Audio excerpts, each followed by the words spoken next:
क्या डायलिसिस इतना ख़तरनाक है कि अगर गुर्दे ख़राब हो गए हैं और डायलिसिस पे जाना पड़ रहा है तो जस्ट मौत और ज़िंदगी? आप कॉल भी कर सकते हैं, जो सवाल है, जो परेशानी है आप पूछ सकते हैं। हमारे पास बात करने के लिए यहाँ पर मौजूद है डॉक्टर वक़ार अहमद नियाज़। अस्सलाम वालेकुम।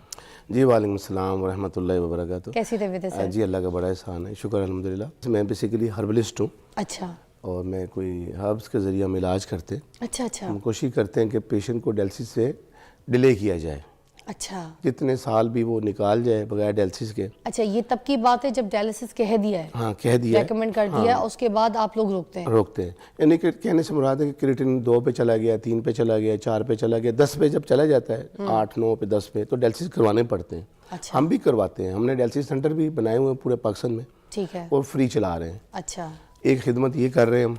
दूसरी खिदमत ये कर रहे हैं कि हम डायलिसिस पे कोशिश करते हैं कि 5 साल, 10 साल, 15 साल, 20 साल, जितनी देर हो सके पेशेंट को स्टे करवाया जाए, और ताकि वो उस परेशानी में अभी ना जाए। अच्छा उसने डायलिसिस पे जाना तो है, हम ये क्लेम नहीं करते कि हमने कभी भी उसको डायलिसिस पे नहीं जाने देंगे, लेकिन हम ये ज़रूर क्लेम करते हैं कि उसको डायलिसिस से डिले किया जा सकता है। अच्छा, गुर्दे के फेल होने की इब्तदाई अलामात क्या हैं जिसे नज़रअंदाज कर दिया जाता है? देखिए, हमारे जहन में 2-3 ही अलामतें हैं जो हमें पता है कि गुर्दे जब ख़राब होते हैं तो आंखों के नीचे स्वेलिंग आ जाना या पाँव पर स्वेलिंग आ जाना, ये एक अलामत है। एक अलामत है, 10 अलामतें हैं। गुर्दे ख़राब होने की 10 वजूहात हैं, और गुर्दे जो उसकी अलामत है वो भी तकरीबन 10 हैं। अच्छा अगर हम वजूहात पे बात कर लें तो वजूहात में सबसे पहले है शुगर का हाई रहना, दूसरी वजह है ब्लड प्रेशर का हाई रहना, तीसरी वजह है यूरिन के अंदर प्रोटीन का आना ज़्यादा, झाग का आना ज़्यादा, जो अक्सर हम चेक नहीं करवाते, पता नहीं कराते कि हमारे यूरिन में कितना प्रोटीन खारिज हो रही है, कितनी एल्ब्यूमिन खारिज हो रही है। ये आम बंदे को करानी चाहिए? करानी चाहिए, ये मुझे भी कराना चाहिए। कोई दर्द है, कुछ है नहीं है।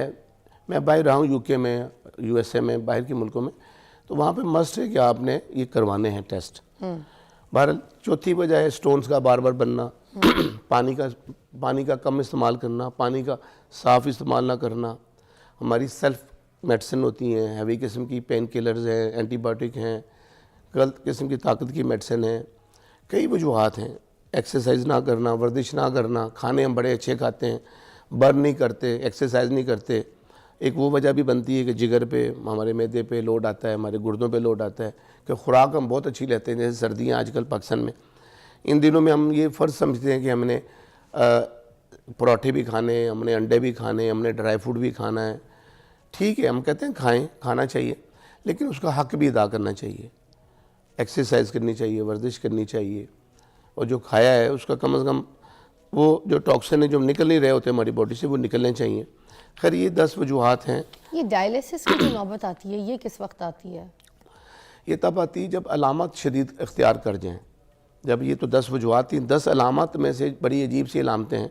मतली का होना, दिल ख़राब होना, वॉमिटिंग का आना, सांस का फूलना, घबराहट होना, बेचैनी होना, रात को 2-2 तकिए रख के सोना और सर के नीचे उठ के बैठना, और ये अलामतें हैं।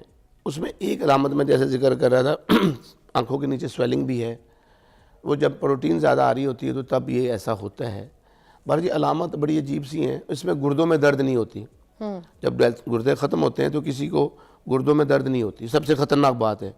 हम अक्सर समझ रहे होते हैं कि यार गुर्दे का मसला है तो शायद दर्द होगी तो पता चलेगा। दर्द होगी तो फिर दिखाएंगे या पूछेंगे, दिमाग में तो ये बात आती है। ऐसा, लेकिन ऐसा नहीं है। गुर्दे में उन्हीं लोगों को दर्द होती है जिनको स्टोन्स हों, उनको दर्द होगी, पता चल गया, उन्होंने अल्ट्रासाउंड करवाया, पता चला जी स्टोन्स इतने हैं, वो निकाले जा सकते हैं किसी तरीके से भी।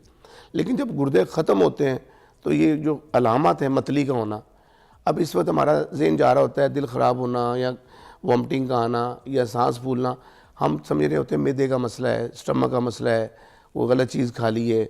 सांस का मसला आ रहा है तो हम समझ रहे होते हैं कि हमें कोई अल्लाह न करे कोई दमा हो रहा है, कोई अस्थमा हो रहा है, कोई हमारा हार्ट का मसला है, कोई टीबी की तरफ जा रहे होते हैं, गलत मौलजों के पास जा रहे होते हैं।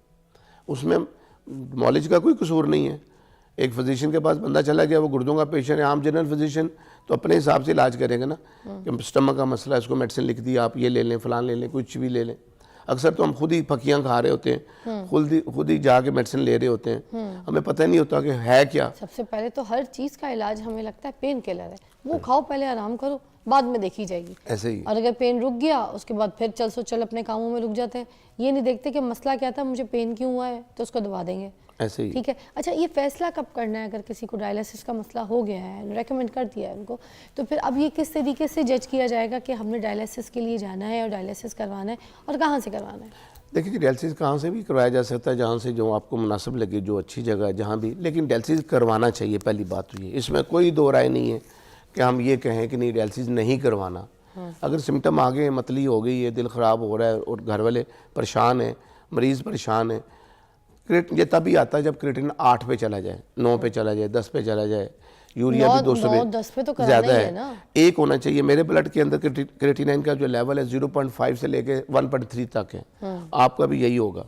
अच्छा। जो नॉर्मल इंसान है, जो नॉर्मल लोग हैं, यूरिया का लेवल है 10 से लेके 50 तक, वो 20 हो, 25 हो, 30 हो, 18 हो, 15 हो, इस तरह क्रिएटिनिन का 0.9 हो, 0.5 हो, 0.8 हो, 0.9 हो, 1 के बाद 1.3 के बाद बंदे को 1.4 के बाद जब भी क्रिएटिन किसी का भी चला जाए 1.4 1.5, उसको मोहतात होना चाहिए। ये तो मोहतात से होकर वो 20 साल निकाल सकता है, यहाँ पर 20 साल उसके निकल सकते हैं विदाउट डायलिसिस। Without dialysis. अगर क्रिएटिन 1.5 है, अच्छा 1.5 1.4 1.6, लेकिन जब क्रिएटिन 8 पे चला जाए, 9 पे चला जाए, 10 पे चला जाए, EGFR भी उतना नीचे आ रहा होता है इंसान का, जो गुर्दों का फंक्शन है, वो जैसे ही कम होगा और क्रिएटिन यूरिया बढ़ेगा, जब ये अलामत आएंगी फिर हमें डायलिसिस करवाना चाहिए। ठीक है। अच्छा, मैं आपसे पूछना चाहूँगी कि ये डायलिसिस कब तक नहीं करवाना चाहिए?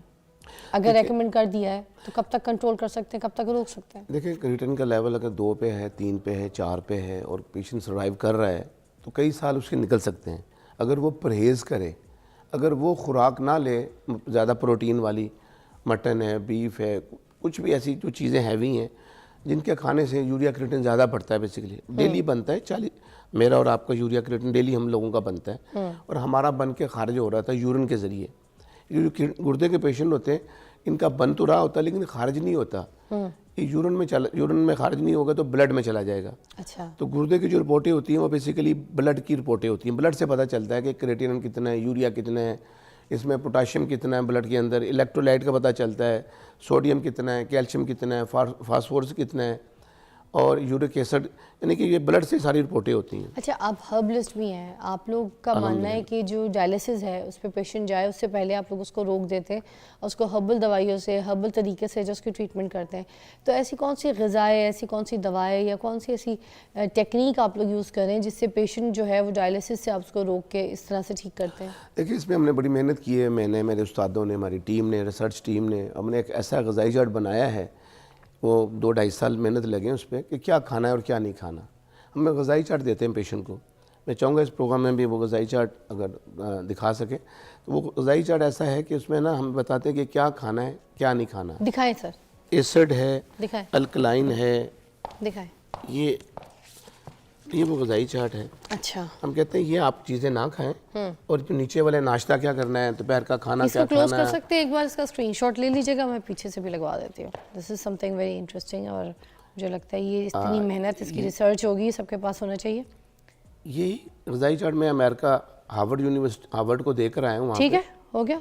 ऑलराइट। कि भाई ये खुराकें ना लें, ये खाएं। आप साथ साथ बताइए इसमें कौन कौन सी ग़िज़ाएँ जो आप बता रहे हैं खाना है, इसको एलैबोरेट भी कर दें। देखिए, जो हम कहते हैं कि ये गोश्त है, मीट है, भिंडी है, बैंगन है, अरवी है, पालक है, साग है, केला है। आजकल किन्नू माटा मौसमी आया हुआ है, बेहतर नहीं है मरीजों के लिए, गुर्दों के मरीजों के लिए ये बेहतर नहीं है, बिल्कुल बेहतर नहीं है। तो ये अभी बारिश हो जाएगी तो फिर तो ठीक हो जाएगा या नहीं? तब भी नहीं खा जब सकते? यूरिया क्रिएटिन बढ़ गया ना तो देखना होता है कि किन चीज़ों से बढ़ रहा है। अच्छा। तो ये जो अगर हम ये खुराक लेंगे, मक्खन है, हम हैवी खुराकें लेंगे तो लाजमी बात है यूरिया क्रिएटिन बढ़ेगा। ओके। उनको जल्दी डायलिसिस पे जाना पड़ेगा। अच्छा, तो गोश्त मना है, रेड मीट? आम लोगों की बात नहीं कर रहा, लेकिन जो गुर्दों के मरीज बन चुके हैं और उनके लिए ज़्यादा बेहतर नहीं है, और अभी वो डायलिसिस में नहीं गए। ठीक है। अगर डायलिसिस में चले गए तो हम कहते हैं फिर आप खाएं पिएं, डायलिसिस भी करवाएं और खाएं पिएं। अच्छा। लेकिन अगर वो कोई शख्स बचना चाहता है कि वो डायलिसिस पे नहीं जाना चाह रहा, तो वो ग़िज़ाई चार्ट को इसको इस्तेमाल करके बच सकता है 5 साल 10 साल।